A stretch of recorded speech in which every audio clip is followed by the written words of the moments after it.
మేము ఎలగందల ఫోర్ట్‌కి వెళ్ళినప్పుడు పన్నీర్ కర్రీ తీసుకెళ్ళి అక్కడ తిన్నాం గదా! ఆ కర్రీ ప్రాసెస్ అంతా ఈ వీడియోలో చూపించాను.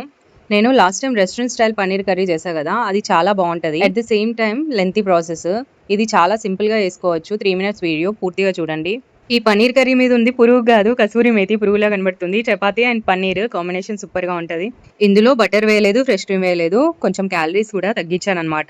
ఇది కరీంనగర్ డైరీ నుంచి తెచ్చుకున్న పన్నీర్. షేప్ డిఫరెంట్ గా ఉంది కదా. ప్రాసెస్ లోకి వెళ్తే పన్నీర్ ని క్యూబ్స్ లాగా కట్ చేసుకోవాలి. మీ ఇష్టం, పెద్ద సైజ్ కట్ చేసుకోవచ్చు, చిన్న సైజ్ కట్ చేసుకోవచ్చు. మేమైతే ఇంట్లో 5గురం ఉంటాం కాబట్టి కొంచెం చిన్న సైజే కట్ చేస్తున్నా. ఇలాగా మటన్ అయినా చికెన్ అయినా కొంచెం తక్కువ క్వాంటిటీలో తెచ్చుకున్నప్పుడు ఇలా చిన్న చిన్న ముక్కలు కట్ చేసుకుంటే ఎక్కువ మంది ఉన్నా సరే మంచిగా సర్వ్ చేయొచ్చు. లేదంటే నాకు తక్కువ ముక్కలు వచ్చినాయని బాధపడతా ఉంటారు. ఒక 2 స్పూన్స్ తీయటి పెరుగు మిక్సీ జార్ లోకి యాడ్ చేసుకున్నాం.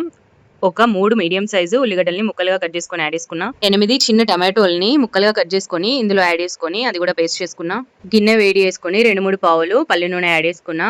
ఒక చిన్న సైజు ఉల్లిగడ్డల్ని చిన్న ముక్కలుగా తరుక్కొని యాడ్ చేసుకున్నా. 2-3 పచ్చిమిర్చిని కూడా సన్న ముక్కలుగా తరుక్కొని యాడ్ చేసుకున్నా. అల్లం వెల్లుల్లి పేస్ట్ ఫ్రెష్ దైనా వేసుకోవచ్చు, లేదంటే మీకు నూరింది ఉంటది కదా అదైనా సరే వేసుకోవచ్చు.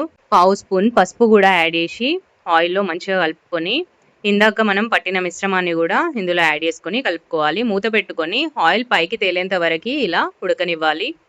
టమాటో ఆనియన్ ప్యూరీ మొత్తము మంచిగా ఆయిల్లో ఫ్రై అవ్వాలి, లేదంటే పచ్చివాసన వస్తుంది. ఒక 20 జీడిపప్పుల్ని తీసుకొని ఇలా పేస్ట్ చేసుకున్న ఈ జీడిపప్పు మిశ్రమాన్ని కూడా ఇందులో యాడ్ చేసుకోవాలి. ఈ జీడిపప్పు మిశ్రమంతో కూరకి చిక్కటి గ్రేవీ లాంటి టెక్స్చర్ వస్తుంది. ఈ కూరని నేను తక్కువ ఇంగ్రీడియంట్స్ తో చేస్తున్నా. ఒక స్పూన్ కారం యాడ్ చేసుకున్నా. సాల్ట్ సరిపడా యాడ్ చేసుకుంటున్నా. కారము సాల్ట్ మీరు ఎంత తింటే అంత యాడ్ చేసుకోండి. కొందరు తక్కువ తింటారు, కొందరు ఎక్కువ తింటారు కదా. నూనె పైకి తేలే వరకు ఈ మిశ్రమాన్ని అంతా ఉడకబెట్టుకున్నా. ఇప్పుడైతే వాటర్ యాడ్ చేస్తున్నా. నూనె పైకి తేలిన తర్వాత మాత్రమే వాటర్ యాడ్ చేసుకోవాలి, లేదంటే పచ్చి పచ్చి వాసన వస్తుంది. అదొకటి చూసుకోండి. మూత పెట్టుకొని మళ్ళీ ఈ మిశ్రమాన్ని అంతా ఉడకబెట్టుకుంటున్నా. ఇది నాన్ స్టిక్ ప్యాన్ కాదు కాబట్టి మధ్య మధ్యలో కలుపుతూ ఉడికించుకోవాలి, లేదంటే అడుగంటే ఛాన్స్ ఉంటుంది. మనం జీడిపప్పు మిశ్రమం వేసాం కాబట్టి చిక్కబడుతుంది చూసారా. ఇప్పుడు ఆయిల్ పైకి తేలాక కసూరి మేతి కొద్దిగా నలిపి వేస్తున్నా. నలిపి వేయడం వలన కసూరి మేతి ఫ్లేవర్ మంచిగా తెలుస్తుంది.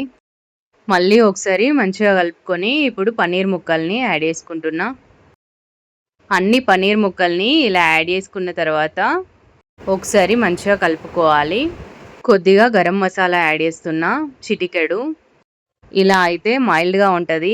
ఎప్పటికీ ఎక్కువ మసాలాలతోటి చేసే బదులు అప్పుడప్పుడు ఇలా తక్కువ మసాలా ఏసి చేసుకుంటే ఈ టేస్ట్ డిఫరెంట్‌గా ఉంటది. మైల్డ్‌గా తినే వాళ్ళకి, ఇష్టపడే వాళ్ళకి చాలా బాగా నచ్చుతది. పన్నీర్ ముక్కలు యాడ్ చేశాక 5 మినిట్స్ లో ఫ్లేమ్‌లో ఉంచితే మన కర్రీ రెడీ అయిపోతది. చాలా బాగుంది యాజ్ యూజువల్. ఇందులో మనము బటర్ యూజ్ చేయలేదు, క్రీమ్ యూజ్ చేయలేదు, అయినా కూడా చాలా బాగుంది టేస్ట్.